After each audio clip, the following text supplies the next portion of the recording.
blunders, didn't creep up and haunt you on the second half? I guess I would just say, like, if, like, throughout the course of the game, the whole first half, we pretty much, like, we came into the game pretty confident, but, just like any game, everything doesn't go as planned. Like Coach Berry says, there are going to be good things that happen in the game. There are also going to be bad things that happen in the game. It's just a matter of football. It's just a matter of how you respond instead of react. And so whenever, like, if we had a bad drive or something, we were always communicating on the sideline. Like, what did you see? Like, was the safety, did they roll to cover 3? Or was the corner playing? Like, how many yards off was he? So, I mean, from a receiver standpoint, just talking to the group of receivers, we also are just, communicating not only with Pete, but talking to the coaches up in the press boxes and just letting everybody know what we were seeing out there so we would all be on the same page. How do you take those learning experiences and put them towards this week against Idaho? It's kind of like, given that we don't have film on them from this year, this current season, but we have last year to go off of.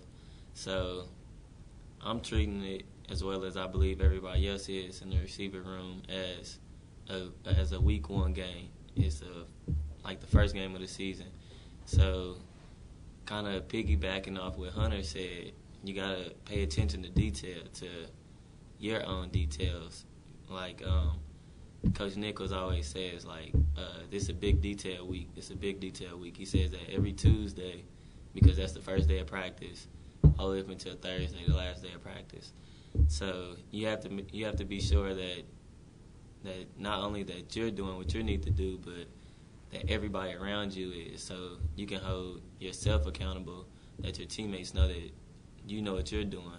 Because like Coach Berry says, I don't want a guy out there on the team, that's not knowing what he's going to do. If he doesn't know what he's going to do, I mean, that's not going to put us in the best position to win. So if you make sure that you're doing everything you're supposed to do right, like everything runs smooth, 11 guys moving at once is a bad thing. When you guys are struggling there, did you see Pete Thomas at all get rattled in terms of his composure on the sidelines? I love that you just asked me that, because I loved when I seen, our first drive, it didn't go as planned. And as soon as we got to the sideline, he was like, all right, let's go, like encouraging guys. And, he was basically, just trying to help out. Like, he came straight to me. I know I can say on that first drive, 3rd and 4, I dropped the slant route. And he came straight up to me. He was like, was it thrown behind you? Was it too high? And I was like, no, you good. Like, that's me. I touched it. Like, it won't happen again. So, I mean, it's just the fact that he has ownership, even when it wasn't his fault, he's prepared to take the blame. It's like he doesn't want us to feel like it's our fault. He'd rather take the blame himself. And that just shows a lot, like, from your quarterback. You want that type of leadership out of your quarterback. And I don't know, I was just very pleased to see, that he wasn't rattled. He did handle it well. And I was even more happy to see that he got the run in the game-winning touchdown. So after the roughing the kicker, and then y'all were able to go down and get a field goal, it seemed like that drive is when everything started clicking for y'all. I mean, you had the 2 big gains, big 29 yards and maybe 23 later on. Did something, like, just kind of going through the process of the first game, did things kind of start to settle down and it got y'all's timing down a little bit better and everything? How did that change from the first and second half? It really was, I guess I would say, coming out of the locker room at halftime, Ray Stovall, he gave, the team a little speech, like look me in my eyes, tell me that we didn't work our butts off during spring ball in the summer, during fall camp, and let me know, like, that you're going to go to war for me this second half, like, and I believe everybody really kicked in, like, we really, like, just looked at everybody in their eyes, one by one, and just was like, yeah, like, this is who I do it for. And, that second half, we had, like, a different spark about ourselves. And that drive after they roughed the punter, Coach Barry, he came over on the sideline and was like, right now, like, let's do it right now. And it just kind of got us a little extra push.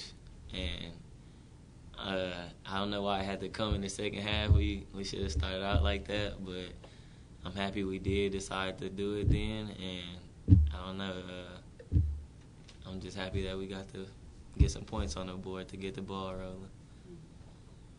I mean, like you said, the offense, he knew that it was going to take a second for y'all to kind of know what you needed to be doing and everything. So there's a lot of lessons learned in week one, which there is with every team. But what are some big things that y'all have been talking about in the offensive room and receivers room, I guess, as well, but just about some things y'all want to clear up so that, like you said, you can get the ball rolling earlier on?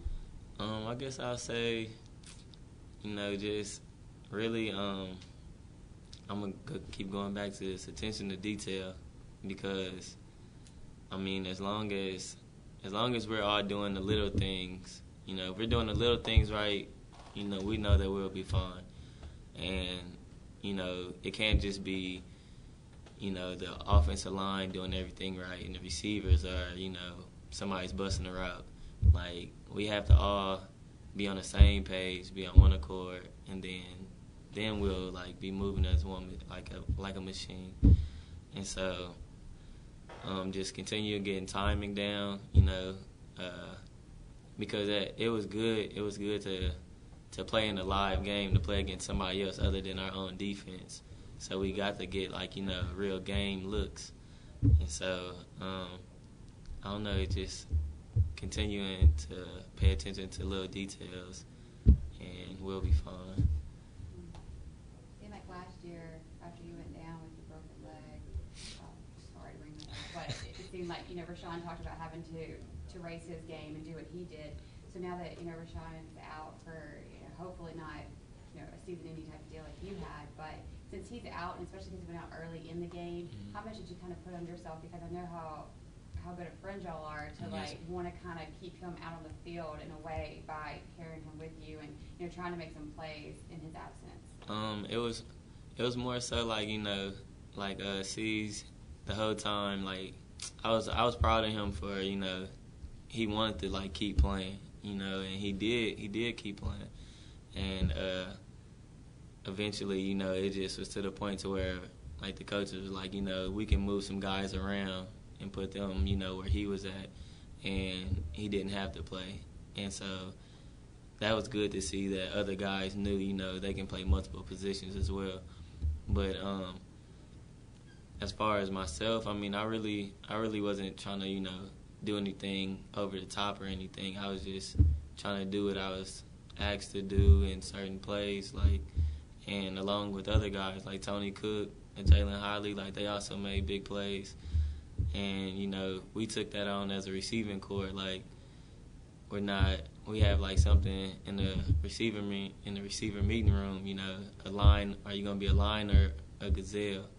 And we preached that, and it's eat or get ate. So, we attacked it, and when C's came over there, he actually spoke to us, and, C's is a great leader on the team, and he was like, we Lions. We're not going to take the back seat to anything. So, it's everybody just kind of tuned in and was we need to keep playing physical. Don't worry about it. We're going to get our break. And, at the end of the day, we end up getting the W, so that was great.